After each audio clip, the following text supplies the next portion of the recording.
This is because you need to get them to open up their left elbow so you have an underhook. It's just, if your knee is too shallow, they're gonna turn and you step over the head to go north-south. So if I'm just here, remember also, I have a cross face, I'm pulling into the hip, I'm controlling the hip, okay? Also, another nice control here is my right elbow goes onto the hip and I put pressure onto this hip, because now if he turns into me now, it's very hard because his hip's got to turn, okay? But he'll move his hip to the right and this will slide off, which enables me to go now here, and I'm here, all right? I keep sliding my hips back and my head goes down. I don't want to be like this. This doesn't do me any good. I want to have my head down, hips back, space, and I go right through here as far as I can. From here, I'm gonna try to get this knee all the way to the other side here, okay? And I know some of you can't bend this knee too much here, but his option really is to push it into a half guard. But whatever he does, his arm has to go back just enough to where there's a hole opens up for that underhook here. Now before we turn them on their side, from here, I'm just gonna get real low here and I'm gonna walk this arm out. Walk it out, keep that hip stapled here, and I'm gonna roll him flat here, walk it, walk it, walk it, walk it, and when he's flat, I get here for the mount. Right about here, my arm stays, my elbow, at his shoulder level, and I'm gonna drive my chest forward, and I'm gonna put my head just outside of his arm. His arm gets stuck, right, between my head and my shoulder. He can't really bend it, and he can't really straighten it. Webb, straighten your arm, bend it. What's your range of motion, Webb? 2%. Well, I mean, move your arm around, as far up or down. All the way up, it'll hit my head. Can you touch my head? Yeah. All the way down, it'll hit my shoulder. So from here, reaching over my head, I'll find that arm right here, okay? So I grab the wrist palm, not the wrist, because the wrist, he can rotate his arm. When you grab the wrist palm, the rotation stops. And my right hand is already underneath. And you slide back on his hips, and your right hand is already there for a super cheap key lock that you just keep pulling back and finishing. If you want it to be super ultra tight, walk your hip back, and then it's super tight, okay? But you're trapping the arm when you mount here. Put your head right here and your chest on their shoulder. Because now the more you walk your head this way, the less space he has to save the arm. He can't really do much here if you're able to control this here. I can begin to bring it back in. My right arm is already there, if you notice. Here, slide back to the hip, left elbow frames, and you're pulling and lifting, okay?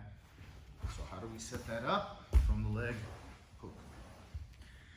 Also remember one thing, this arm will easily reach this leg here, because if you're giving him enough good old pressure here, typically their knees are gonna be, your feet are gonna be off the mat.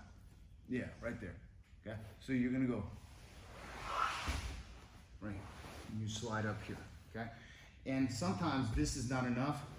Take this, wedge this right through, and wedge it right through here. Because even here, you're in a good position. If he begins to block that knee with his right hand, the knee. Yeah, right there, okay?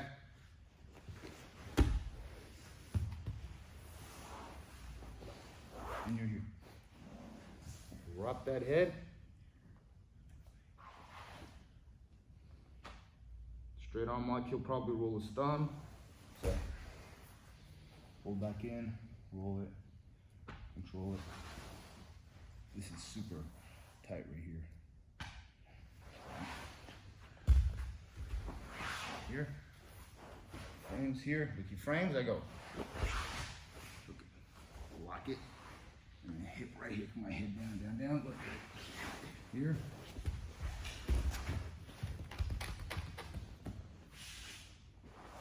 And the left knee goes into the armpit.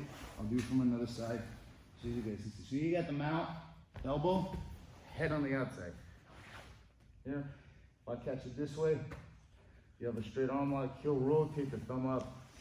And grab here, rotate it, finish it. One last detail for you guys to see is this. Bring your head towards you. When I mount, my left knee goes into the armpit. So I'm here, you get the frames, hip it, here, hip, right here, okay? I'm just rolling in, moving in, and this in here, I go here, okay? When I get this underhook and I go here, my left knee goes right into that armpit. Because if I don't, and you leave it trailing out here, and you start mounting, he will push it into a half guard, and you'll get that underhook, and now you lose it. So you can also bait the top person into this mount, or into any mount, and push the trailing leg in a half guard, underhook, and keep going. And then you bait him like a master into a reversal. Here, but now the knee goes into the armpit.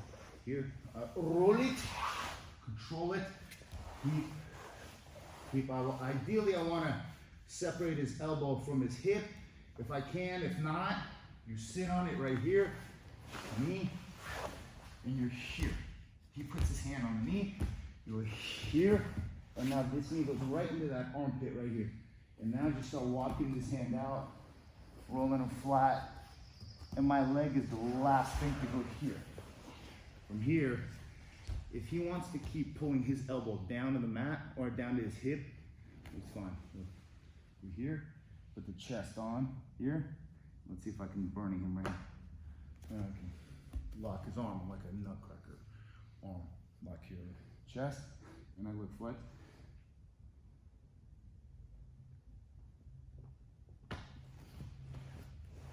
He'll defend it, he'll straighten it.